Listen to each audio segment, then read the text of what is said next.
Hey there, and welcome. Most of us think we know Valentine's Day.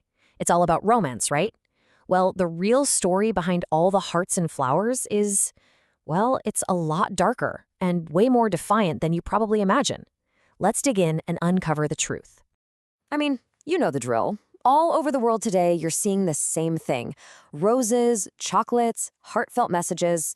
Our social media feeds are just this flood of hearts and happy couples. It really feels like this modern, maybe a little commercial, celebration of pure joy. But yeah, that's not how it started. Not even close. The original story of Valentine's Day isn't one of gentle romance. It's a story of defiance, of sacrifice, a story that was sealed in blood. So, how in the world did we get from a story of brutality all the way to a day of hearts? Let's trace that journey. Today, when you think of Valentine's Day, it's that classic combo, right? Flowers, candy, romantic gestures. These have pretty much become the universal symbols, the language we all used for modern love. But here's the thing, behind every rose, there's a thorn, and behind this whole celebration is a really powerful legacy.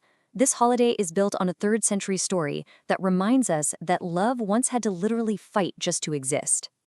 And to understand that fight, we have to go back, way back. We're talking about the Roman Empire and an emperor who saw love not as a strength, but as a dangerous weakness. Okay, so picture this. It's the 3rd century Roman Empire. This was a time of constant war, and the empire was led by a pretty ruthless commander, Emperor Claudius II. So what was this guy's deal? Well, it was actually pretty simple.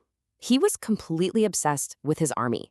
He had this belief that single men made much stronger soldiers, unburdened by wives and families. In his eyes, love was just a distraction, a weakness that threatened the very might of his empire.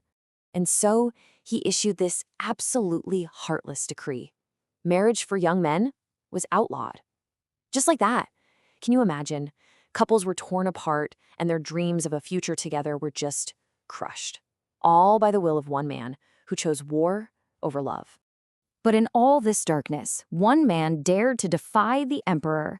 On one side, you had Claudius, who believed love was weakness, and on the other, a humble priest named Valentine, who believed love was sacred and absolutely worth fighting for.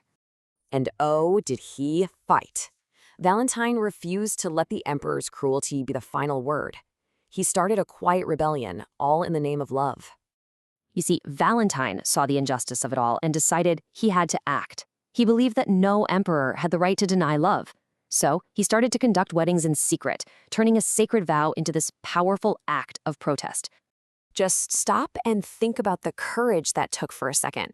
In quiet rooms, hidden away, probably lit only by candlelight, he would join these young couples. With every single ceremony, he was defying the most powerful man in the world. He was risking his own life so that others could begin theirs together. But you know how these things go. A rebellion like that couldn't stay a secret forever. And what happened next would cement Valentine's name in history for good. It was pretty much inevitable.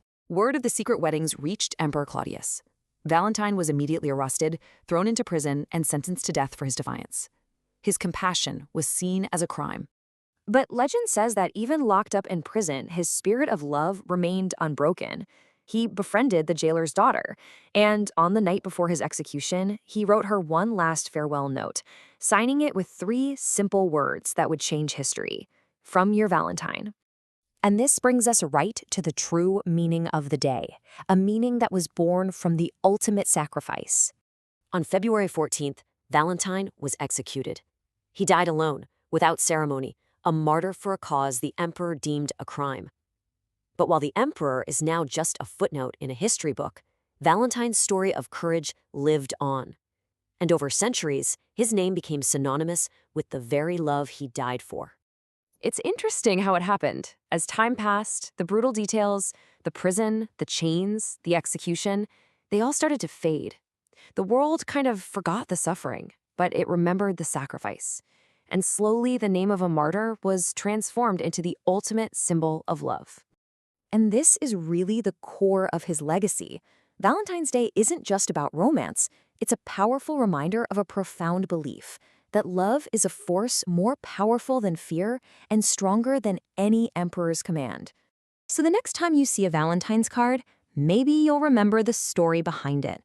The story of a man who answered the question, what is love worth, with his life. It asks all of us to consider not just how we celebrate love, but what we're truly willing to risk for it.